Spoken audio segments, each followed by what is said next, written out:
प्रदेश भर में बुंदेलखंड की संस्कृति और परंपराएं अपने आप में खास है, तो नवरात्र के मौके पर यहाँ की छटा देखने लायक होती है। विशाल देवी पांडालों के साथ ही उत्सवी रंग इस अंचल को और भी ज्यादा खास बना देता है। देश भर से अलहदा यहाँ का शेर नृत्य अपने सैलानियों को अपनी तरफ खींचता है। प्राचीन काल से शेर का भेष रखकर इस नृत्य को किया जाता है। नवरात्र के पहले दिन से शुरू होने वाला इस नृत्य का समापन शरद पूर्णिमा पर होता है।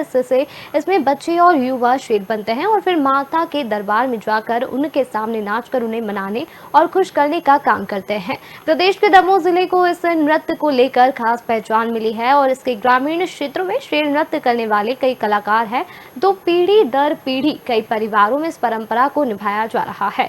आधुनिक युग में कई चीजों में बदलाव आया है, लेकिन दमोह की ये परंपरा आज भी अपना वजूद बचाए है। इस नृत्य कला के संरक्षण की दिशा में लोग लगे हुए हैं। शारदीय नवरात्र पर हर साल जिला मुख्यालय पर एक बड़ा आयोजन करके इन कलाकारों की कला का प्रदर्शन कराया जा रहा है। ये कला आज भी लोगों को लुभा रही है। मान्यता के मुताबिक माता के दरबार में शेर बनकर नाचने पर रोग दूर होते हैं, सुख शांति मिलती है। नवरात्र में दुर्गा पांडालों में आकर्षण का केंद्र रहने वाले इस शेर नृत्य का अगला पड़ाव जिले के देवी मंदिर होते हैं और शरद पूर्णिमा को ये कलाकार इस श्रृंखला का समापन करते हैं।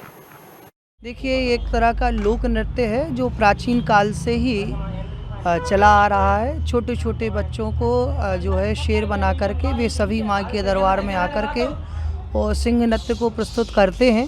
माँ भगवती सिंह नृत्य से प्रसन्न होती हैं। माँ भगवती जगदम्बा जो हैं, सिंह उनका वाहन है, तो सिंह नृत्य को देख करके माँ भगवती प्रसन्न हो जाती हैं। इसलिए प्राचीन काल से ही, पारंपरिक काल से यह परंपरा चली आ रही है। बुंदेलखंड की काफ़ी प्राचीन परंपरा है शेर नृत्य। लगभग 15-20 सालों से तो हम लोग इसको संरक्षित करने का प्रयास कर रहे हैं। जैसे जंगल से शेर विलुप्त हो रहे हैं, वैसे ही हमारे समाज से ये परंपरा विलुप्त होती जा रही है। तो हमारा प्रयास है कि जो समाज के लोग इनको संभाले हुए हैं, जिन अखाड़ों के लोग इनको संभाले हुए हैं, उनको हम प्रोत्साहित करें इस माध्यम से। मेरा आपके माध्यम से हमारा सौभाग्य है जिले का कि हमें धर्म और मंत्री मिले हैं मध्य प्रदेश शासन में। तो हम धर्मेंद्र भैया से अनुरोध करना चाहेंगे कि सब और तो आप ध्यान दे रहे हैं, जो ये परंपरा विलुप्त हो रही है इस और भी ध्यान देंगे तो निश्चित रूप से हम इसको संरक्षित कर सकेंगे और एक दमोह के लिए बड़ी उपलब्धि होगी। जगदम्बा की सवारी शेर है और जिसको हम सिंहासन भी कह सकते हैं, क्योंकि ये परंपरा बहुत प्राचीन वर्षों से चली आई शेर नृत्य की। और ग्रामीण क्षेत्र में अभी भी जहाँ जहाँ दुर्गा जी विराजमान होती हैं, शेर नृत्य का आयोजन किया जाता है। परंतु शहर में ये परंपरा माने विलुप्त होती जा रही।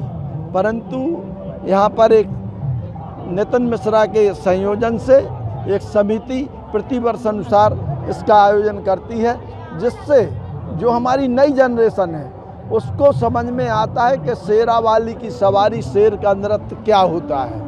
और शेर नृत्य का आयोजन बुंदेलखंड में तो मेरे ख्याल से दमोह में किया जाता है और रामदल का भी आयोजन होता है, रावण दहन का आयोजन होता है। देखिए, शेर माँ जगदम्बे का सिंहासन है। माँ जगदम्बे शेर को काबू करके उस पर बैठकर राक्षसों का वध करती है। यह वही परंपरा है और दमोह का दशहरा प्रसिद्ध दशहरा है। और भाई नितिन मिश्रा, भाई शेरू और इनके नेतृत्व में पिछले कई वर्षों से इसी स्थान पर, इसी जगह पर, इसी समय पर सप्तमी वाले दिन शेर नृत्य की प्रतियोगिता भी होती है, जिसमें सभी लोग सम्मिलित होते हैं।